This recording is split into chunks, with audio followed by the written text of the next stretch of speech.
essa criança já apresenta que futuramente, essa criança de 6, 7, 8 anos, que futuramente ela vai ter algum tipo de agressividade, ela é aquela criança do comportamento mais imperativo, aquela criança imperativa. Então não é preciso chegar ao ponto de dizer, eu vou esperar essa criança fazer algo para procurar o conselho, porque o conselho ele trabalha em tem todo um grupo que faz parte do conselho, o CRAS, o CREAS. Então quer dizer, tem uma série de coisas que pode ser resolvido antes de chegar a acontecer o problema, antes do problema acontecer. Então, não custa nada. Tem a mãe ali, às vezes as mães nem sabem a importância de um psicólogo. Psicólogo não é só para quem tem um problema mental, para quem tem um problema... Não, a gente pode em uma conversa resolver muita coisa. Às vezes a criança não está querendo escutar o pai, não está querendo escutar a mãe. Vem um de fora, vem o conselheiro, que é também para isso conselheiro, aconselhar.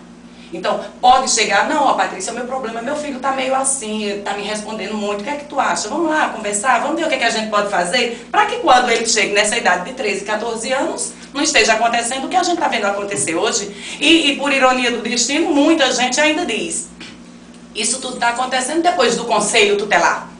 Porque agora com o conselho tutelar eu não posso mais brigar com meu filho, eu não posso nem bater no meu filho, eu não posso mais nada depois do conselho tutelar. Então vamos passar para a população a real função do conselheiro tutelar, a importância do conselheiro tutelar e tentar trabalhar em cima do ECA, que cumprir o que realmente ele diz. Cada qual tem sua função. Mãe, pai, a função de educar, de criar, de controlar é sua. O conselho está aqui para quê? O conselho está aqui para aconselhar, para ajudar, para buscar recursos, seja ele na área da saúde, na área da educação, seja ele na área social.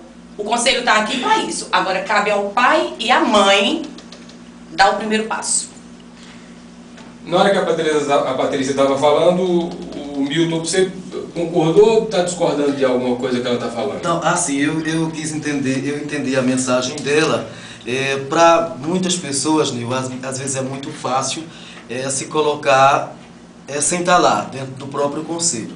Veja só, a gente muitas vezes trabalha com o ECA, que é a nossa Bíblia, não é? Mas no dia a dia não estamos com eles em mãos, isso é certo. Há um grande volume de trabalho em Afogados da Engazede em relação a criança e o adolescente, mas a adolescente, não é? Como a Patrícia colocou, a estrutura familiar, o diálogo dentro de casa é o papel principal da família. A questão que eu sempre coloquei aqui, procurarem uma religião. Os domingos, a família ensinar realmente o que é uma religião para seus filhos, porque está se perdendo toda a essência, não é, do que se é família hoje em dia. Eu digo sempre na escola, olha, o trabalho do Conselho Tutelar é requisitar serviço, não é? Nós somos um órgão não jurisdicional, permanente, autônomo, e nosso trabalho é requisitar serviço, aconselhar, não é? Encaminhar. Muitas vezes, em algumas escolas, somos chamados, pelo fato do comportamento agressivo de um aluno, não é? Nós vamos por boa vontade. Mas que direito está sendo violado daquele adolescente, daquela criança, dentro da escola pelo seu comportamento? Não é? Foi criado justamente para desafogar nas escolas os conselhos escolares, não é? Que dá sustentabilidade nessa questão pedagógica dentro da própria escola. Então, se trabalharmos em conjunto, não é? Eu acredito nessa proposta, se trabalharmos em conjunto, façamos uma triagem, não é? Na escola. Esse atendimento que vamos fazer na escola, às vezes perdemos tempo em atender outro caso de violação de direito. Você está me entendendo, Nil? Porque o comportamento, muitas vezes, de aluno mal comportado dentro de sala de aula, de quem é a autonomia? Dos pais. O conselho não vai resolver. A palavra resolver, ela é uma palavra muito forte. Nós podemos fazer como aquela música de Bruno Marrone, apaziguar uma situação. Porque se a família não resolver, o pai ou a mãe, nós vamos fazer esse encaminhamento sim, ao CRAS, ao CREAS. O CRAS é básico, né? Prioridade básica. O CREAS, prioridade especial, que são direitos violados, como não é, abuso sexual, ou mesmo o adolescente que é envolvido com droga. Mas muitas vezes, Nil, nos sentimos amarrados, nos sentimos assim, impotentes, na questão do adolescente que é usuário de droga, na questão do adolescente de doença mental, que eu já disse a você aqui, Infelizmente, não temos esse apoio do município ainda. Não foi criado, pelo volume de problemas que temos em Afogados da Engazeira, nós não temos ainda um CAPS, não é? Nós não temos ainda outras questões que pudessem nos ajudar. Um abrigo, por exemplo, para colocar alguns menores. Não é? A FUNASE, que hoje era a antiga FEBEM, infelizmente, não é a maneira, não é o mais correto a gente encaminhar, o Ministério Público encaminhar, mas infelizmente tem que fazer isso, porque alguns municípios e o Estado ainda não oferecem política pública de qualidade voltada à criança ou adolescente, Nil. E o nosso município não é diferente. Nós, por exemplo, quando existe um menor infrator, que é para darmos prioridade a esse menor infrator, fazer os encaminhamentos necessários, as medidas de proteção, né? Vamos encaminhar só a escola? Não. Teríamos que ter um programa para inseri-lo, né, culturalmente, como a capoeira, como o futebol de qualidade, enfim, a gente não tem mais esses programas em Afogados da Engazeira. Né? Temos o Centro da Juventude, eu não sei se ainda está fechado, né, mas até o mês passado estava fechado, está aberto para o jovem, né, Bel?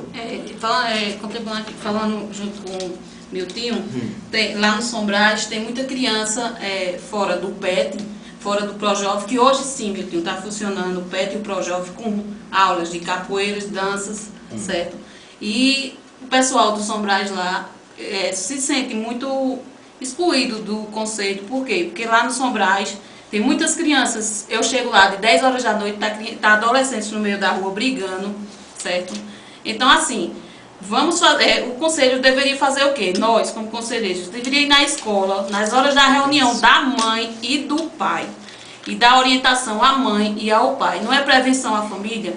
Então, prevenção à família tem que ser dado nas horas da reunião, tira meia hora para o conselho. Isso aí é uma coisa que, se eu for eleita, Deus quiser. Vai. Não, você Luciana Alane está me ouvindo nesse momento assim, do Conselho Tutelar, e a gente tem ido sim nas escolas, quando oficializados, marcarem dia de reunião, porque na verdade a escola tem que marcar e nos convidar. Não é? O Conselho não tem bola de cristal para adivinhar o dia da reunião. Né? Assim, só sem querer tomar a palavra de Miltinho agora, só assim, colocando assim, porque na realidade eu fiz a colocação, a Miltinho falou, e a Isabel já entrou encaixando também. Mas aí logo no princípio, quando eu comecei a minha fala, eu falei assim, o que eu vou falar agora é Patrícia Carvalho, não é como que se eu fosse já conselheira atuante, como se eu estivesse. Até mesmo porque a gente sabe que em tudo que nós vamos fazer na nossa vida, tem o que a gente pensa e o que na realidade é o fato. Então eu não posso dizer o que era que eu faria. Eu não sei qual a situação eu vou encontrar. Exatamente. Com certeza. E outra coisa. Não, entendi. Agora sim, outra coisa também. Não é o fato. Uma das coisas que eu entrando, eu chegando lá, se Deus, Pai Todo-Poderoso, ajudar e vocês também votarem. Eu entrando, chegando lá, uma das coisas que eu queria que acabasse seria justamente isso. Ficar tentando procurar o tempo todo o culpado. Não tenho, não, mas é porque, não, mas a menina falou, não, mas a gente faz. Não, nós não estamos falando aqui o que o Conselho atual faz ou ele deixa de fazer. O momento agora é para a gente colocar os nossos pensamentos, os nossos projetos e tentar fazer cada vez melhor. Até mesmo porque, se todo esse tempo se passou do Conselho, desde que se foi fundado o Conselho Tutelar em Afogados da Engazeira, e ainda hoje ele precisa de tantas coisas, então isso implica dizer automaticamente que não se evoluiu tanto. E se não se evoluiu, é porque está faltando alguma coisa. Aí a gente vai ver o que é que falta, quem chega lá, ver o que é que falta e tentar crescer, é só tentar crescer. Cleide, assim. quer falar, Cleide? Quero sim, eu, dando continuidade aqui, né, ao que meus colegas falaram, eu tenho essa ideia assim comigo, para levar, sendo eleita, né, levar para os demais, né, propostas assim, construtivas, né, ideias construtivas, e uma delas é assim, sempre que possível, marcar reuniões, como Isabel tinha falado aqui, de conscientização, tanto aos pais quanto aos filhos, né? A escola em geral, a escola, a comunidade que envolve pai, crianças, adolescentes e tudo mais, né? Para que seja feita, assim, palestras, sabe? De prevenção. E também para orientar os pais e falar que, assim, criança e adolescente tem direito, mas que eles também têm dever, não é? Pronto. Eu queria acrescentar.